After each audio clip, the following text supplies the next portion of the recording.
When I saw her, my heart raced.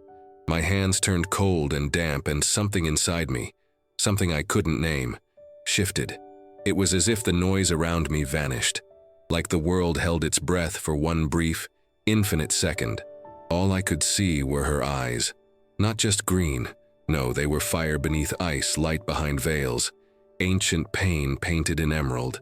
And they looked at me. I stood frozen, in the middle of a dusty street in a city I didn't belong to. The air smelled of spices, stone, heat, and tension. I was there on assignment, just a job.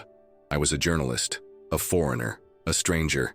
I was not supposed to look at her, and she was not supposed to look back, but she did. 3 days before that moment, I was on a flight, heading to the Middle East to cover a series of political meetings and unrest. My editor had warned me, don't get involved, be quick, be invisible, get the story, and get out. I was used to this kind of thing. War zones, broken systems, governments hiding truths behind silence and fear. I had seen things. Too much maybe. And somewhere along the way, I lost something. Or perhaps I gave it up willingly. I no longer believed in anything. Not politics, not people, not even love. I had stopped searching. The plane landed in a place I can't name for her sake. I'll just say it was a place of strict traditions, powerful laws, and women who walked quietly behind the weight of centuries.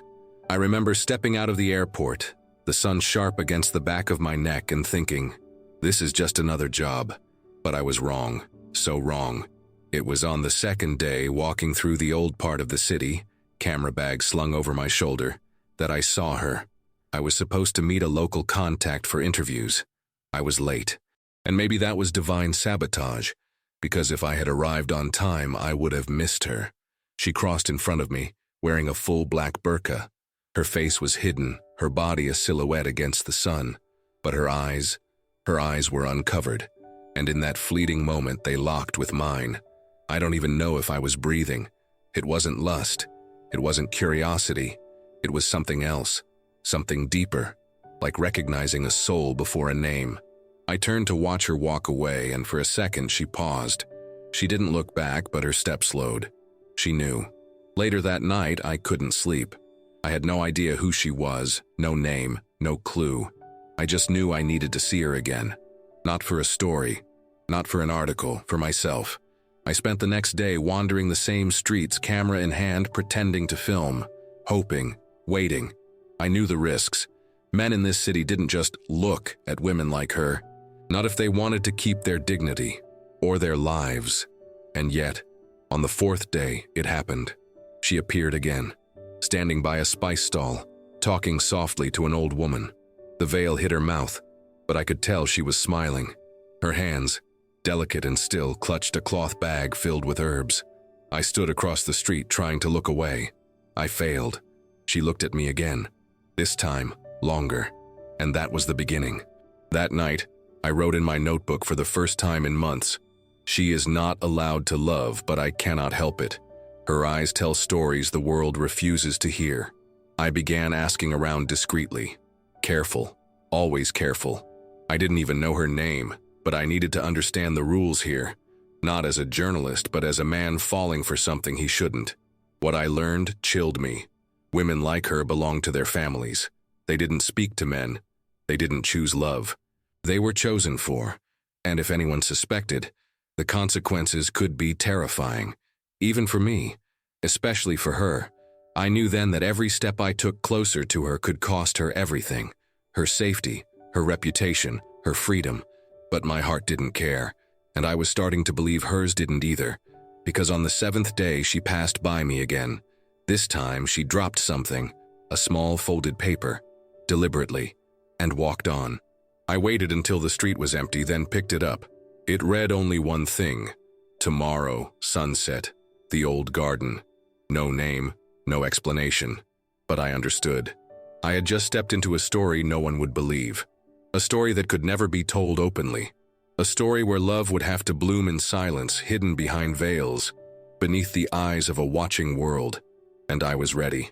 The sun was beginning to set when I found the old garden, hidden behind a crumbling stone wall and an arched iron gate covered in vines. It looked like a forgotten memory left to survive in silence. It was quiet. too quiet. My pulse was loud in my ears as I stepped inside, every sound amplified by the weight of what I was about to do. I didn't know what to expect. Part of me thought she wouldn't come, part of me feared someone else would. But she did. She was already there, sitting on a low stone bench, still in the black burqa, still with only those eyes visible. But this time, something was different. The way she looked at me, it was as if all the fear had turned into something stronger, braver. I didn't speak. I couldn't. I just stood there, heart pounding, barely breathing. She nodded once, almost imperceptibly, and that was enough. I walked slowly toward her, careful not to move too quickly, as if any sudden gesture might break whatever invisible thread connected us. When I sat beside her, she didn't move away. She just kept her hands folded in her lap and her eyes on the dying light in the sky. Minutes passed before a single word was spoken. "You shouldn't be here," she whispered. Her voice was soft, calm, but carried a weight that couldn't be ignored. "I know," I said, and meant it. She turned to look at me. "You don't understand what this means. What could happen?" "I don't care," I replied.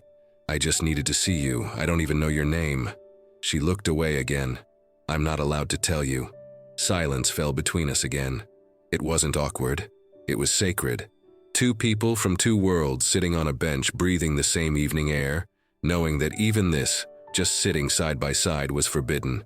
"You left me that note," I finally said. "You wanted me to come." She closed her eyes for a moment, then opened them slowly.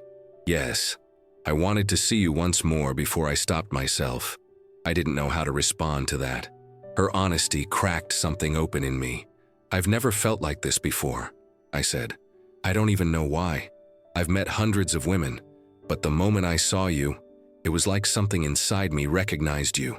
Her breath caught, just barely. Then she said something I'll never forget. "In my culture, I'm supposed to be invisible. I don't speak to men, I don't dream, I don't choose. But when I saw you, I felt something I didn't know was possible. It scared me. My hands itched to reach for hers. I didn't. I wouldn't risk it. But my voice shook when I spoke next. "I don't want to save you. I just want to be with you. If you say no, I'll walk away now. But if you feel even a fraction of what I feel..." She looked at me again. Her eyes were damp, but not broken. "I do. But I can't afford to." The rest of the evening passed in silence. The sun dipped below the horizon, leaving behind a pink and gold sky. Before she stood up to leave, she said, "Meet me here again, tomorrow, same time. But promise me, you'll never follow me, never try to find where I live, promise." "I promise," I said without hesitation. And then she was gone. The next day, I returned, and the next. Each time, she was already there, sitting on that same bench, hidden in black, eyes lit with something between fear and longing. We began to talk. I learned that she loved poetry, that she secretly read books from the West, hidden under her mattress, that she had always wanted to write, but never had the freedom to put her thoughts on paper.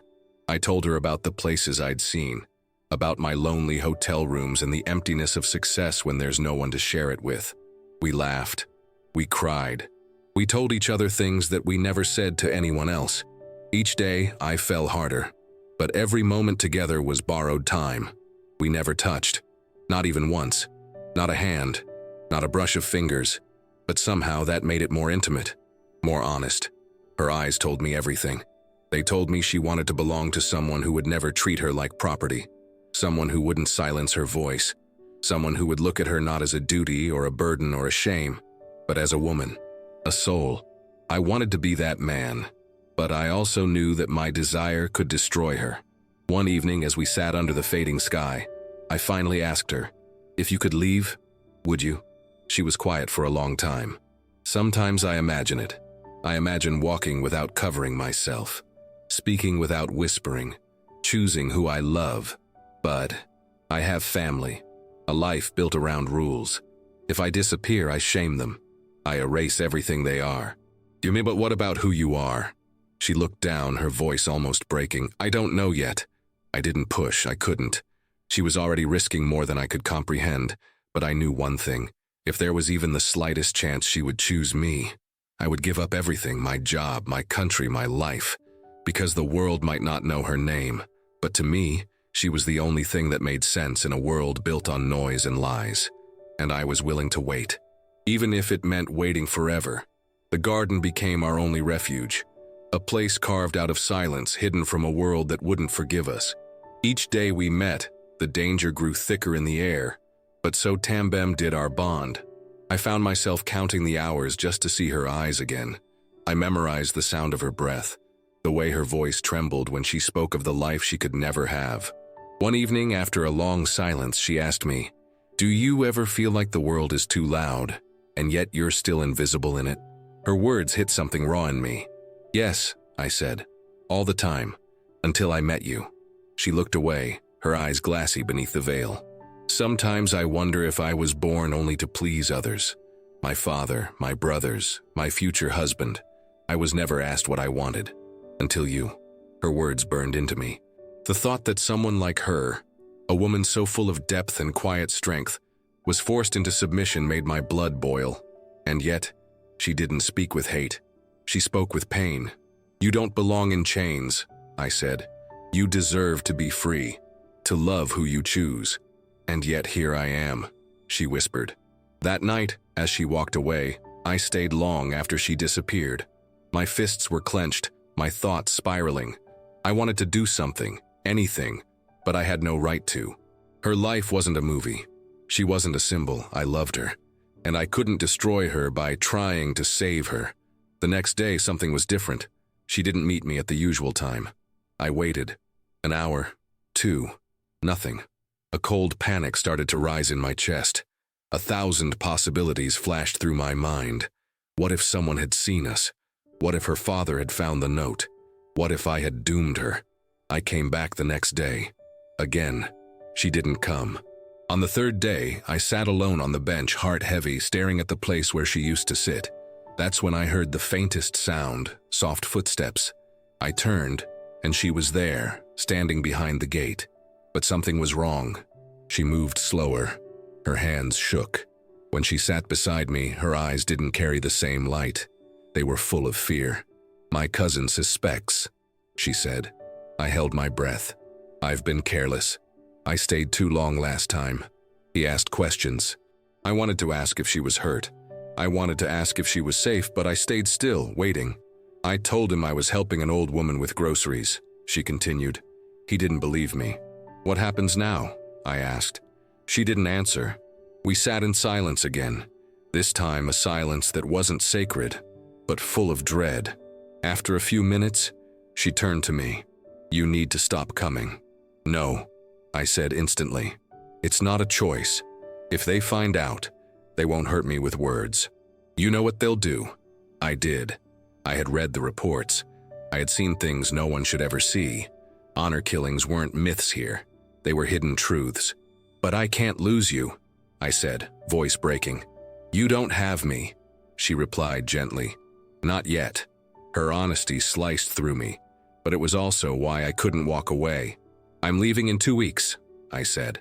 "When my assignment ends." She turned quickly. "Good. That's good. It will protect you."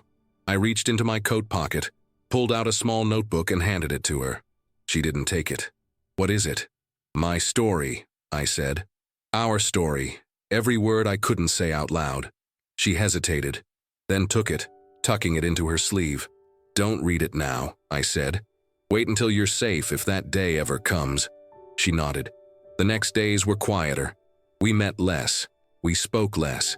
The fear was always with us, but something else grew stronger too. The love between us deepened, not through touch, not through promises, but through the way she looked at me like I was the only man she had ever wanted to choose.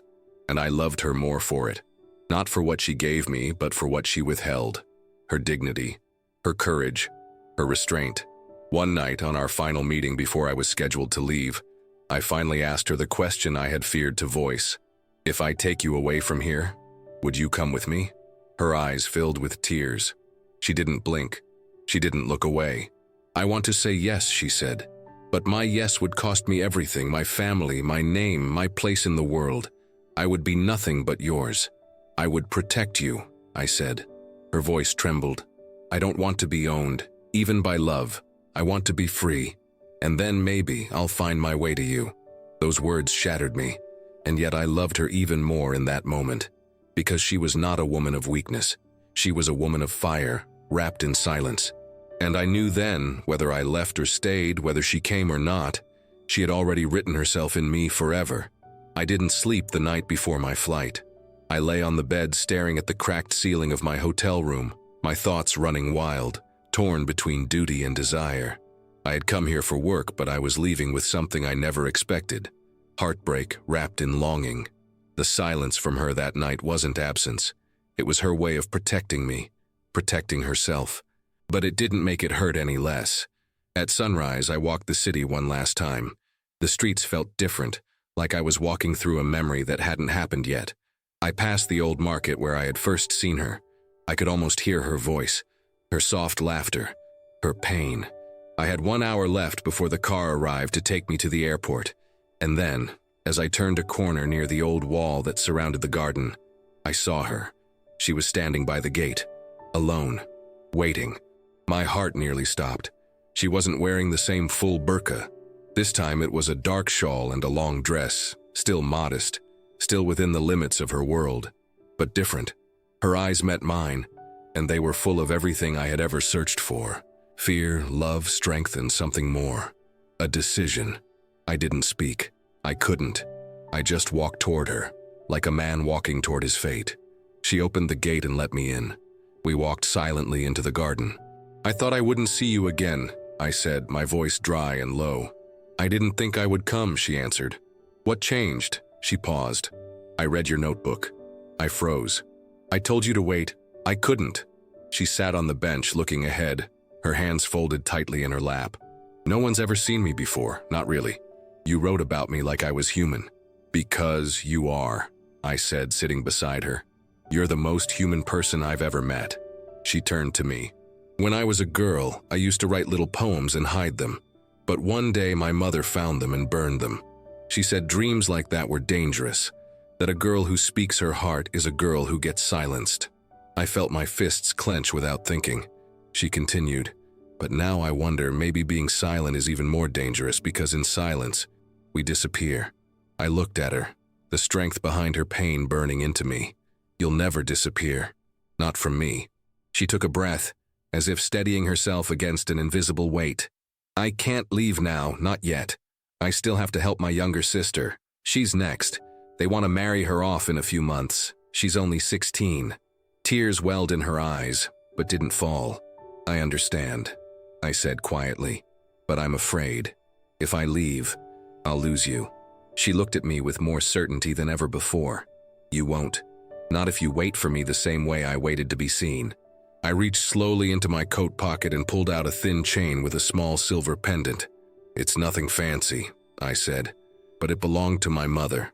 She gave it to me before she died, told me to give it to someone I truly believed in." I placed it gently on the bench between us. She looked at it, then at me. "I believe in you," I said. She reached out, picked it up with trembling fingers and held it to her chest. Then she did something I'll never forget. She whispered her name. Just one word. Her real name.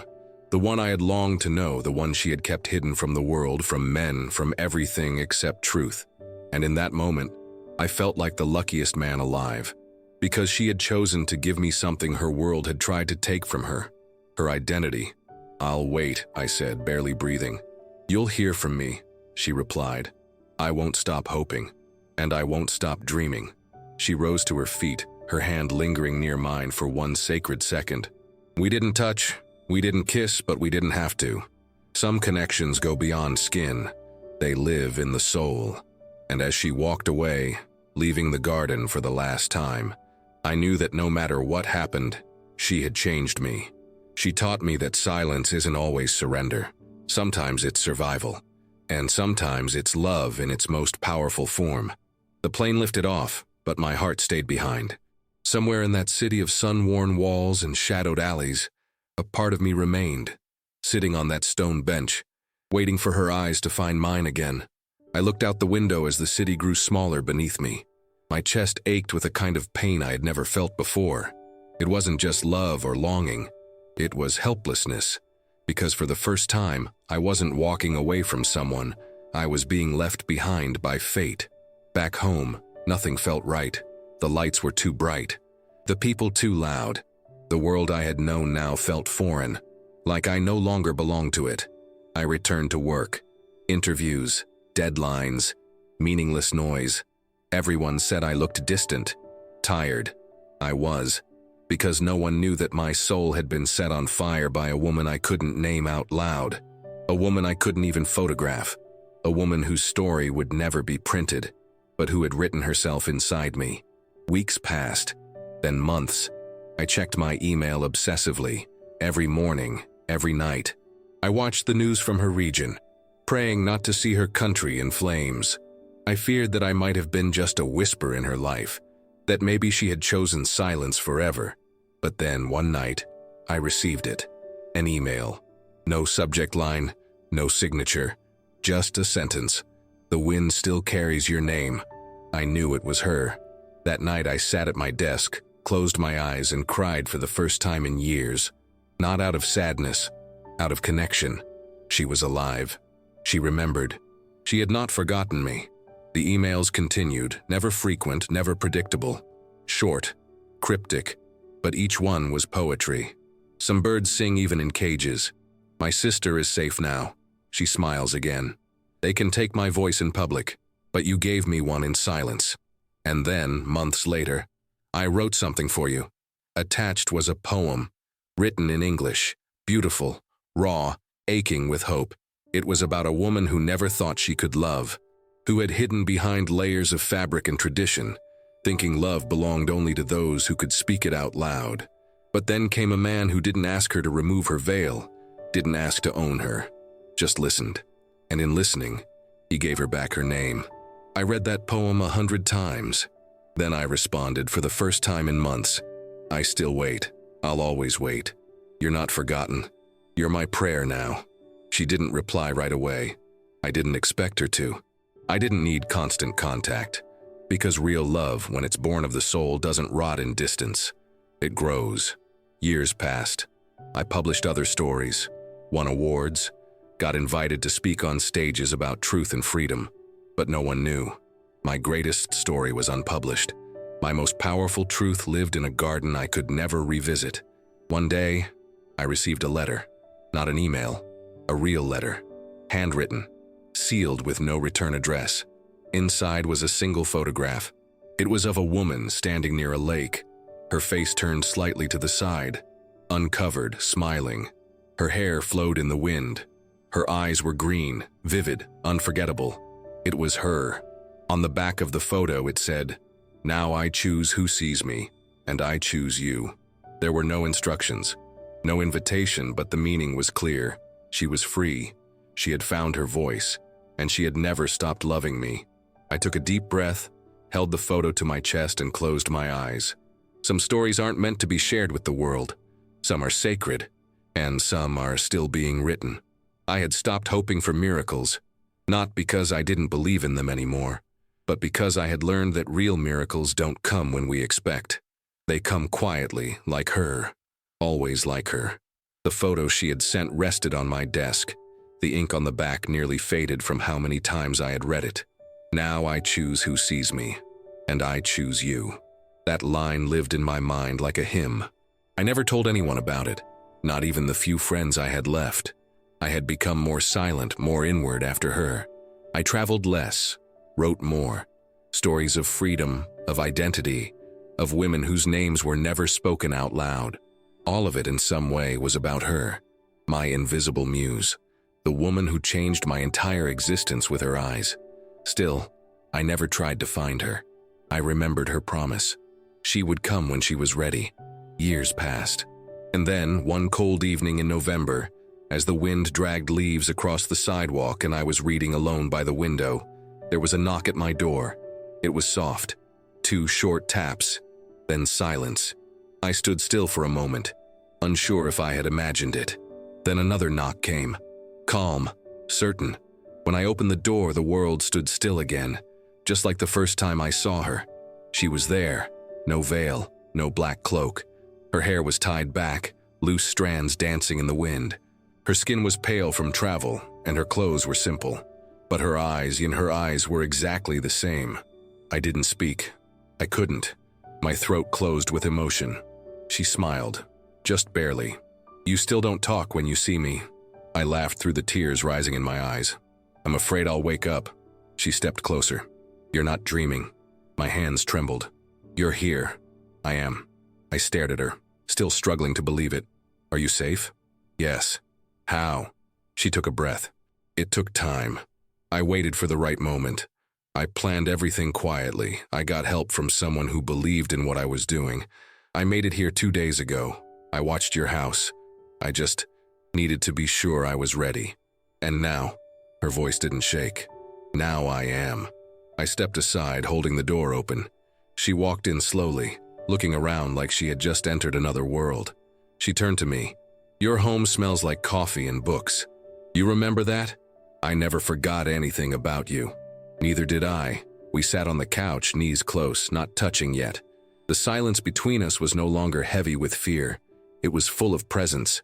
Do you remember what I said in the garden? She asked. I nodded.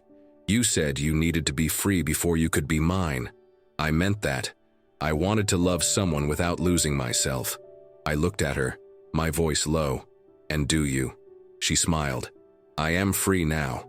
I chose everything that brought me to this moment. And yes, I love you. A tear fell down my cheek before I could stop it.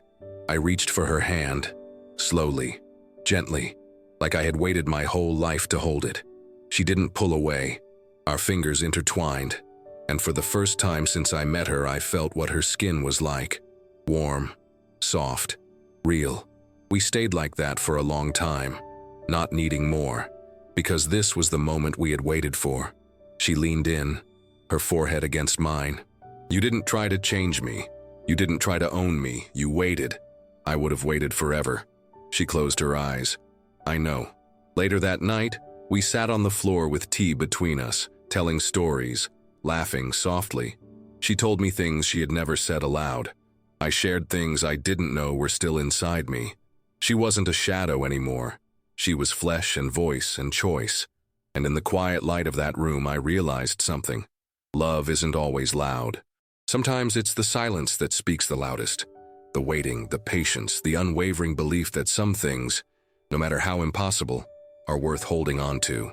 She chose me, not because she had to, but because she wanted to. And that made all the difference. She was no longer just the woman in the burqa. She was the woman who changed my destiny. And this time, we would write our story together. If this story touched your heart, leave a rating from 0 to 10 in the comments. And if you believe true love still exists, subscribe to Written Destiny Official. Here, every story has a soul.